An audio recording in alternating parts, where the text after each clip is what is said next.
Okay, welcome everyone.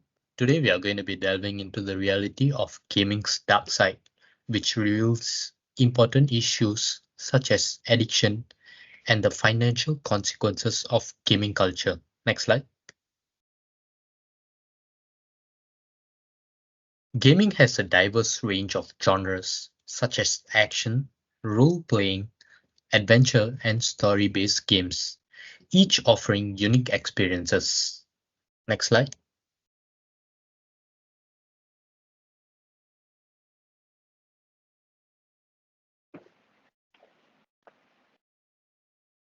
Oh, Eh, so why will there be a dark side in gaming despite also having so many benefits? Now we will further elaborate on the negative aspects that gaming will lead to.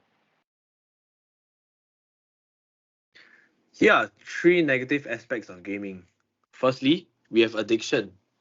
Spending excessive time playing games can lead to the negligence of important responsibilities, social isolation, and negative impacts on mental and physical health. Next, we have social isolation. Excessive gaming can lead to decreased social interaction, potentially causing feelings of loneliness, depression, and anxiety. Furthermore, we have sleep deprivation. Gaming can interfere with sleep patterns, leading to fatigue, decreased concentration, and other related health issues. Next slide. Here are some common causes of gaming addiction. Number one, escaping from stress and anxiety. Games can serve as a coping mechanism for stress, anxiety, or other negative emotions. People play games to escape from the harsh reality of the real life and have fun in their own little virtual world. Secondly, the gaming reward system and dopamine release. Games are designed to activate the brain's reward system, releasing dopamine and creating a feeling of pleasure and accomplishment. The more the guy wins, the more attached the guy feels towards the game, causing an addiction. Additionally, some individuals may find it difficult to manage self regulation and self control, leading to excessive gaming habits. For example, John is a college student who struggles with managing his self regulation and self control when it comes to gaming. He often finds himself staying up late into the night playing video games, even when he knows he has important assignments due the next day. Despite setting goals to limit his gaming time, he frequently succumbs to the temptation to play for just a few more minutes, which often turns into hours. As a result, John's academic performance begins to suffer. He misses deadlines, his grades start to decline, and he experiences increased stress and anxiety about his academic future. Despite recognizing the negative impact of his excessive gaming habits, John still finds it difficult to break the cycle and regain control over his behavior.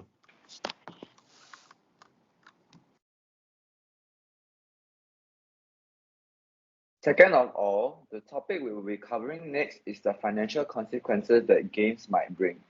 Game developers earn money from different ways. One of the most infamous ways that developers monetize their game is through in-game cosmetics. These in-game cosmetics will entice many people, especially teenagers and young children, to spend money on even a free-to-play game, which might lead to financial consequences. Some instances are that there are many reports of children taking their parents' credit card to buy in-game currencies to spend on the cosmetics or skins that they want. One such example that this led to big and dire consequences is the Fortnite lawsuit. The game developers got sued due to the actions of young children, which led to them needing to pay a fine of $275 million. And this was all because children took their parents' credit card without their knowledge, and the parents had to sue the company. Secondly, there are some games where children are introduced to gambling at a very young age. Games such as Genshin Impact or Counter-Strike use cases or lucky draws to get the in-game cosmetics. So it is not guaranteed that the consumers get the stuff that they want, which might lead to children getting addicted to spinning the lucky draw until they get lucky and get the cosmetics that they want, which might lead to a very serious gambling addiction in the future. Lastly, being online and having currencies in-game might lead to more children getting scammed due to them being gullible. There are a lot of reports online where young people are trading their game accounts, but sometimes will get scammed by the other person, which will lead them to lose a certain amount of money as their account has all the in-game cosmetics and time and effort they put into the game, which are all financial consequences because of games. So how exactly can we remediate these problems? Firstly, for addiction, we have to recognize that there is an addiction and accept the need for change. We have to establish achievable short-term and long-term goals to track progress and maintain motivation. You can also find other things to do to get your mind off gaming. The less you think about it, the less you want to play. Next, you can consult trusted adults or therapists, counselors, or support groups specialized in addiction recovery. Finally, reward yourself after completing small milestones, such as rewarding yourself for not playing games for a day. For financial consequences, we can develop a detailed budget that outlines income, expenses, and debts to help you keep track of what you spend your money on. Next, allocate funds for essential needs like bills, groceries, and savings. We also need to understand the extent of the financial damage caused by gaming, including debts, overspending, or neglected financial responsibilities. We can also play free-to-play games as an alternative to ensure that you need not spend any money on the game. Lastly, regularly review finances to track progress towards financial goals and make adjustments to the budget or strategies as needed. In conclusion, establish time limits, prioritize real-life activities, and seek help to prevent issues from excessive gaming. Thank you. Thank you. Stop Okay, recording. done, John. Yo, wait.